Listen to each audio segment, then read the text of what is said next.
Hello, everybody. Crips here, and yet again, thanks for joining me. Yay for me. Okay, if you've been to my website recently, which I doubt, you'll notice I had a little questionnaire going, and one of the questions was, "What else would you like to see?" And I had an overwhelming two people request Boris Graffiti, and that's what I'm going to be doing. Over the next few videos, I'll be showing you how to use Boris Graffiti 6.1, which is the latest version of Graffiti. Well, whether you're using Adobe Premiere, Sony Vegas, Avid, Corel Video Studio, it doesn't matter. It all works the same. So for this tutorial, I will be using Corel Video Studio Pro X6. So let's launch that and get straight into it. First thing you need to do, as you saw in my little demo video, I disappeared, and this is how I did it. So I made a little green screen composition of myself, and then drop that into your timeline, into your overlay track, and then drop a picture of anything that you want behind it. And let's mask that out. So double click, go into mask and chroma key, and then apply to my overlay, and that should immediately key out the green. And that's not bad, actually. Not bad at all. Here is a tip for you. When making green screen, your number one important light to me is the fill light. This is the light that's actually on you. Okay, there you go. That's not too bad. I didn't do anything, and just a little bit of a, but it doesn't matter. Okay, so the second thing we need to do is go into our FX filters and look for the Boris Graffiti. Here it is, and then apply that to my overlay. So, and then launch it. So double click, customs filter, and straight into the advanced mode. Now, for me, I work in a different space layout, but if you're following me using Avid or Sony or whatever it is, I'll use the default settings, so therefore you're not going to get confused, right?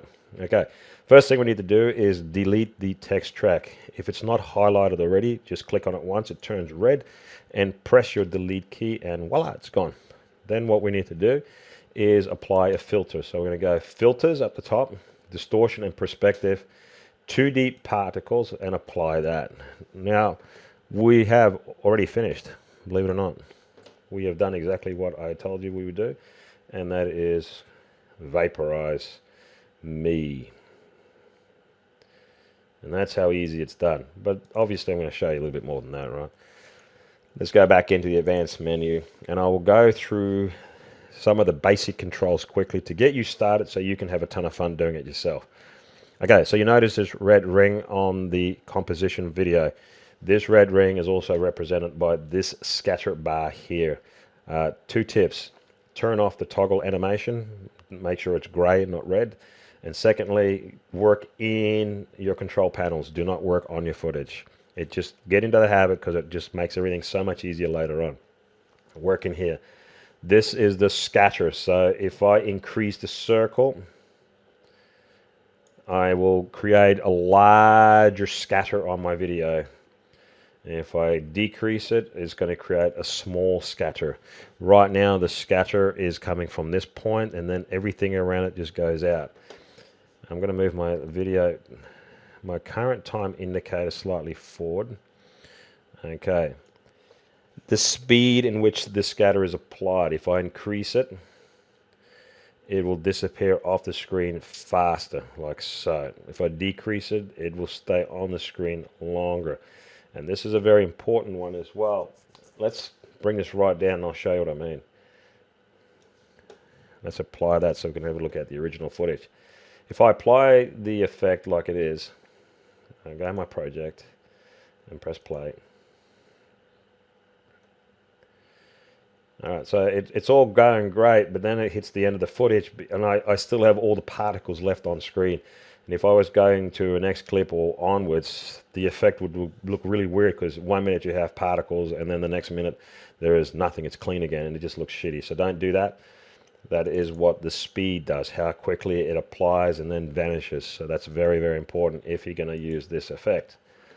Okay, let's keep moving. So you got different types of tabs here. Let's stick with the basics. Let's go to scatter wipe, and I'll show you what scatter wipe does. Now, right now, this is actually off, so we need to turn on the scatter wipe. Let's go move this. Okay, now that we applied it, the scatter is no longer coming from this point or the center point and then going out. It's now coming from right to left.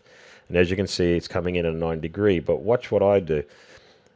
When I'm acting, I'm leaning slightly back. So I prefer probably that the angle would come in about a 60 degrees. So that's what this one does here, the wipe angle.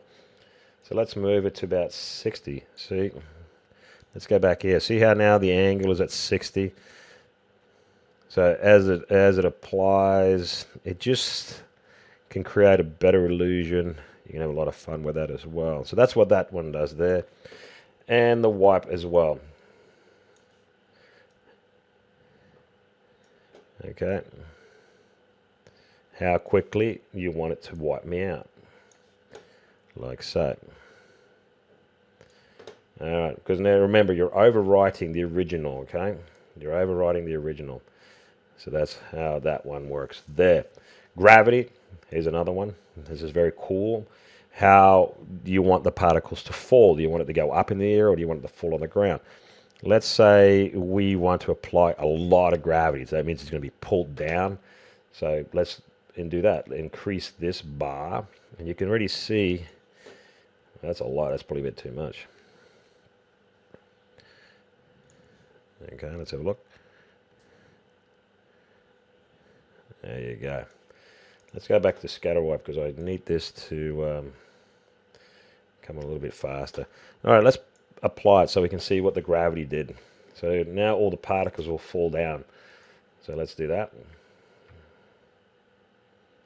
There you go. So that's cool as well. That's what the gravity does.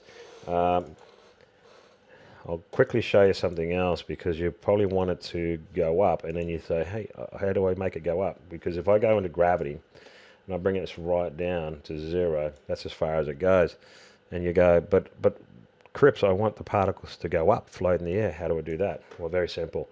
Click on the numbers, so 001, go minus 100, enter. So now what will happen is the gravity will literally just float away. See, now it's going up in the air, and that's how you can change the gravity as well. And keep that in mind because I'm going to show you something really cool later using this filter to create a smoke effect. So it literally smokes, and as you know, smoke rises, but let's not get ahead of ourselves, okay? And really, you can never play with the options. This is the grit spacing, the density of the particles. Like, do you want a lot there? Do you want it scattered more? You want it really chunky like this? These are all the little controls that you can play with to suit your effect. Now, last thing before I go, they also have some presets for you. So let's look at some presets. And again, as soon as you apply this preset, it overrules everything you've done. So you're going to start from scratch. So you just click on where it says current, left click, and opens up a preset filter or options. And I'll show you one that I really like called Yanked. Okay, you watch what it does. I'll press apply. Let's go straight in here and watch. Whoosh. Where did I go? Let's do that again because that was pretty cool. Whoosh. Voila. And that's what some of these presets do as well. Let's go back in here, customs filter, advanced mode. So these are all your presets, and again, when you apply them, it resets it to that effect. So you'll need to change the gravity again. You'll need to change everything that you've did before. Some of these are very self-explanatory, like Cyclone. Duh, it's going to come in whirling. No gravity is a good one as well. Teardown, I actually didn't mind teardown. Let's have a look what teardown does. You will have a lot more time, so you can have a lot more fun with it. And that's tear down. So it's a low, no gravity, just straight down. All right, basically that's it. That's how we can have a lot of fun with some of the filters with Boris Graffiti 6.1. Now stick around. In other words, stay tuned for more of these tutorials. I will do a lot more of these. I'm going to show you some really, really cool effects using the Boris Graffiti 6.1. And as always, thanks for watching.